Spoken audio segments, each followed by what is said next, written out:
ಮಂಡ್ಯಕ್ಕೆ ಒಂದು ಕೃಷಿ ವಿವಿ ತರಲು ನಿಮ್ಮ ಕೈನಲ್ಲಿ ಆಗಿಲ್ಲ. ನನ್ನದು ಮಂಡ್ಯ ಅಂತಿರಿ, ನಾಚಿಕೆ ಆಗಲ್ವಾ? ಎಚ್.ಡಿ. ಕುಮಾರಸ್ವಾಮಿಗೆ ಸಚಿವ ಎನ್. ಚೆಲುವರಾಯಸ್ವಾಮಿ ವಾಗ್ದಾಳಿ. ಮಂಡ್ಯಕ್ಕೆ ಕೃಷಿ ವಿವಿ ತರೋದಕ್ಕೆ ಕಣ್ಣಲ್ಲಿ ನೀರಲ್ಲ, ರಕ್ತ ಬರುತ್ತೆ. 100 ಕೋಟಿ ಕಾಮಗಾರಿಗೆ ಹಣ ಕೊಡಲಾಗಿದೆ. 1 ಲಕ್ಷಕ್ಕೂ ಜನ ಸೇರಿಸಿ ಅಭಿವೃದ್ಧಿಯ ಸಮಾವೇಶ ಬಗ್ಗೆ ಮುಖ್ಯಮಂತ್ರಿ ಡಿ.ಕೆ. ಶಿವಕುಮಾರ್ ಹಾಗೂ ಮಾಜಿ ಮುಖ್ಯಮಂತ್ರಿ ಸಿದ್ದರಾಮಯ್ಯನವರನ್ನು ಕರೆಸಿ ಶಂಕುಸ್ಥಾಪನೆಗೆ ಚಾಲನೆ ಮಾಡಲಾಗುವುದು ಎಂದು ಹೇಳಿದ ಎನ್. ಚೆಲುವರಾಯಸ್ವಾಮಿ.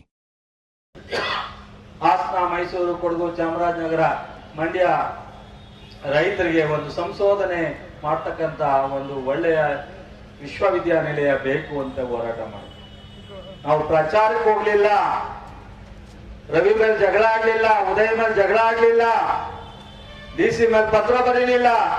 ಸೈಲೆಂಟ್ ಆಗಿ ಕೈ ಮುಗಿದು ಕಾಲಿಡಿಕೊಂಡು ದಮ್ಮಯ್ಯ ಅಂತೇಳಿ ಆ ನಾಯಕರಿಗೆಲ್ಲ ಮನವೊಲಿಸಿ ವಿಶ್ವವಿದ್ಯಾನಿಲಯ ಇವತ್ತು 100 ಕೋಟಿ ಅದೇ ವರ್ಷದಲ್ಲಿ ಆ ಒಂದು ಅಡ್ಮಿನಿಸ್ಟ್ರೇಟಿವ್ ಬಿಲ್ಡಿಂಗ್ಗೆ ವಿವಿಧ ಕಾಮಗಾರಿಗಳಿಗೆ ಹಣ ಕೊಟ್ಟಿದ್ದೀನಿ. ಇನ್ನೊಂದು ತಿಂಗಳಲ್ಲಿ ಇದೇ ಮುಖ್ಯಮಂತ್ರಿಗಳನ್ನ ಕರೆಸಿ ಇವತ್ತು 1 ಲಕ್ಷಕ್ಕೂ ಜನ ನಿಮ್ಮನ್ನೆಲ್ಲರನ್ನ ಸೇರಿಸಿ ಆಗಿರ್ತಕ್ಕಂಥ ಅಭಿವೃದ್ಧಿ, ಮುಂದೆ ಆಗ್ತಾ ಇರ್ತಕ್ಕಂಥ ಅಭಿವೃದ್ಧಿ ಮತ್ತು ಆ ಶಂಕುಸ್ಥಾಪನೆಯನ್ನ ಅವತ್ತು ಸಿದ್ದರಾಮಯ್ಯವ್ರನ್ನು ಕರೆಸಿ ಅವತ್ತು ಚಾಲನೆಯನ್ನ ಕೊಡ್ತೀವಿ.